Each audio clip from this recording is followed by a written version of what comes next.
Joining me on Impact Catalyst today is Laura Moore, the Executive Director of the Tampa Bay chapter of Girls on the Run. Welcome. Hi. So super fun, but also insanely important work that you're doing. Let's start with an overview of Girls on the Run in general, and then how you came to lead that here in Tampa Bay. Oh, yes. So yes, very sparkly, but really critical work that we do. And so we use running as a platform for teaching life skills. So things like managing emotions, making intentional decisions, helping others, solving conflict, do all that through really fun and dynamic running-based games. And then I've been with the organization coming up on eight years in Tampa, but 11 years total. I was a volunteer with Girls on the Run St. Louis. And then the job opened here. And so I moved down in 2013 here in 2013. So it's been a while. That's great. And about how many girls do you work with both in person and virtually in a given year? So in a regular year, last year, we served just over 1,300 girls. It was our biggest year ever. This year, COVID is obviously had a major impact on us. We're mostly school-based. So this fall, we just served 120 girls, but we're really hopeful for spring that our numbers are going to start shooting back up to those kind of pre-COVID levels. We've made a lot of modifications and are really proud that, we were able to put on a safe program this fall. So such an important issue. There are so many downward pressure, so many things that can be erosive to a girl's confidence in this world.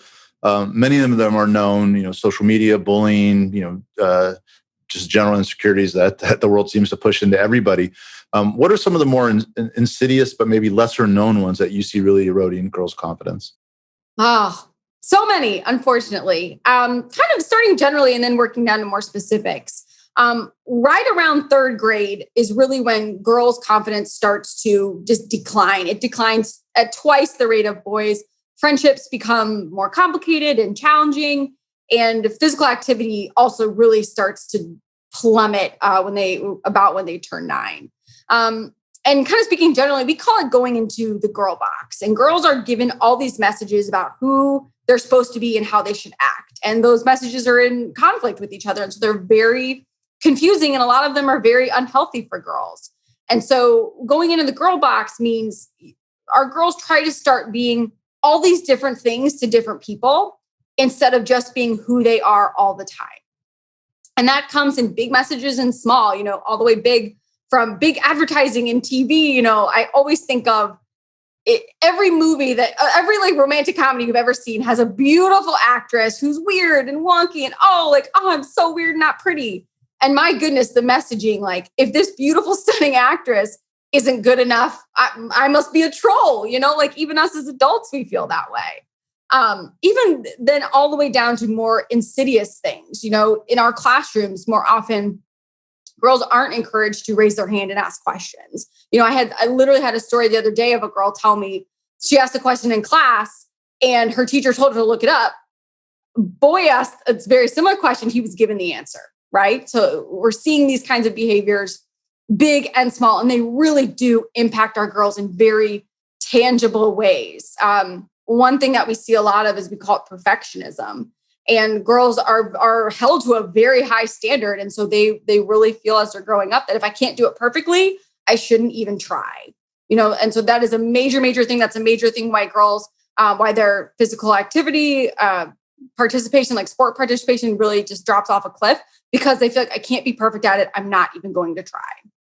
And you brought up a point about girls just being who they are. And as we're largely the sum of our inputs, and as you said, so many of our media inputs, teacher inputs, family inputs can be confusing and potentially counterproductive to our mental health. How do you help them find who they are and express that? So we have a lot of skill sets because that is a huge foundation of what we teach. And we work with girls during 3rd through 5th grade in one program, 6th through 8th in our other. And our 3rd through 5th grade program, those girls are 8 to 10 years old. So, we don't get super, it's very simple, our process. And so we call it activating our star power.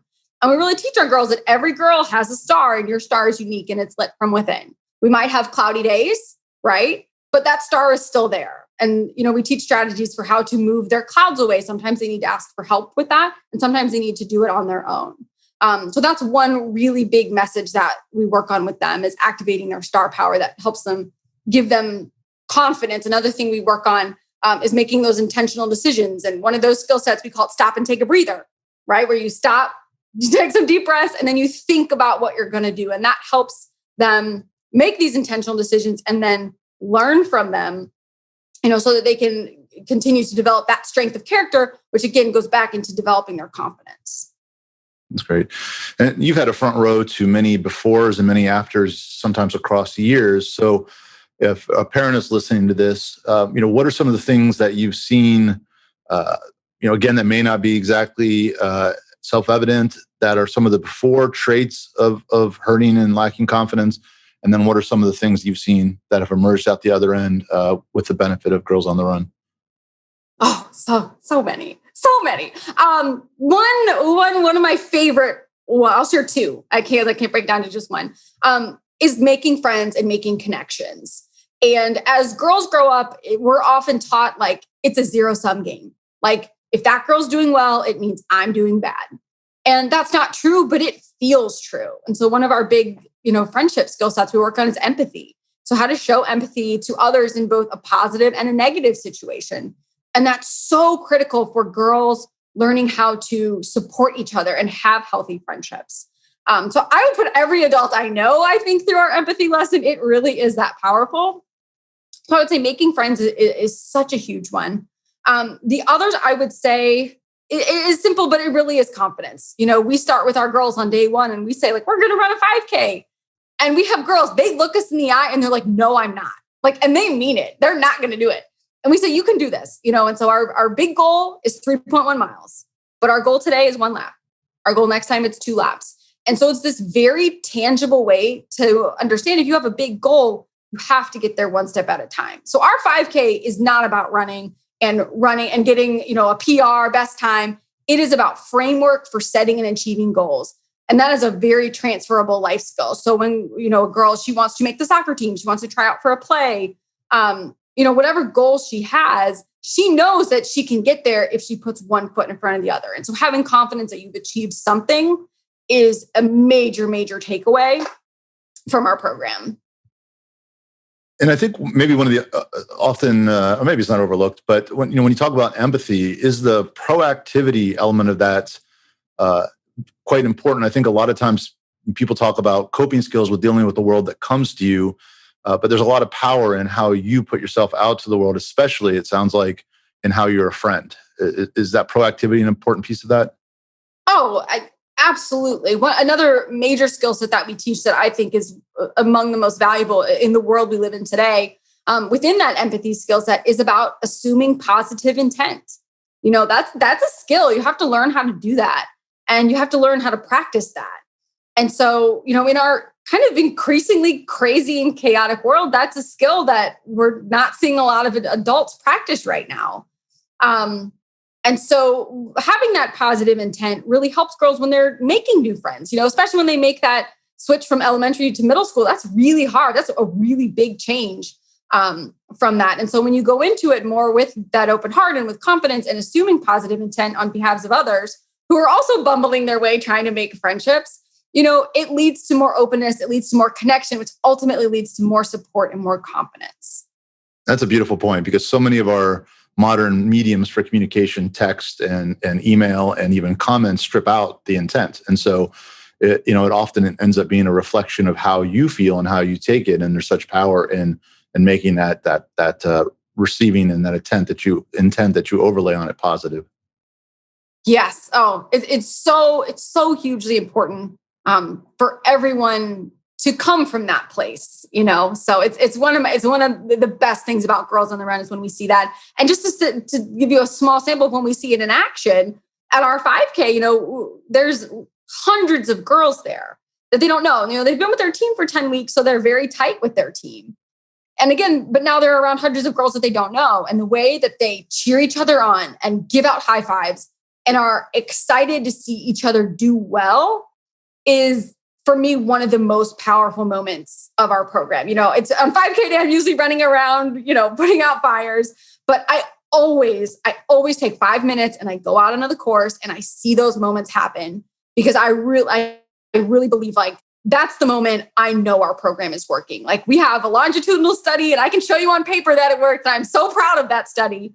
But that's the moment really truly in my heart when I feel like it works, when I see our girls support each other in this way instead of being threatened or upset that another girl is faster than them, that they're excited for them and they want to support them and they want to feel that back from those other girls. And I think that's really an incredible takeaway from our program. It's wonderful. So how can those watching this engage with Girls on the Run Tampa Bay? So many ways. So obviously we'd love to have you, a girl in your life. We'd love to have her sign up for one of our teams. Our spring program, that will start March 1st, which is a little bit later. We're trying to give school districts a little more time in spring. But registration should open for that kind of middle to end of January. We'll have in-person and virtual teams as well, which is a new thing for us. And those went really well this fall. That was really exciting to see a new way to reach girls. If you're an adult without a girl in your life, you just want to get involved, you have lots of volunteer opportunities. Hopefully more will be popping up as kind of events start to come back into us. We also have our Soulmates program, which is where we provide entries to races like the Disney Marathon, Gasparilla, or St. Pete Run Fest. We love St. Pete Run Fest. I know you're down there in St. Pete. And then you fundraise for our scholarship fund. So we have lots of different ways to get involved with us. We'll make sure the domain name is put at the bottom of the video. Enjoyed the conversation very much. And doing my preparation, you were labeled as the happiest person. They had and I think that joy trickles down through the organization. And I think anybody who has a girl in the age range that you serve should absolutely sign up and participate and support. And thank you for all the amazing work that you're doing. Well, thank you. And I'm going to hop on that one thing that you said that about being happy. If I had to describe Girls on the Run in one word, it would be joyful. We are teaching these really critical life skills, but the experience of it is joyful and sparkly. And that keeps our girls coming back. They talk about it. Parents talk about it.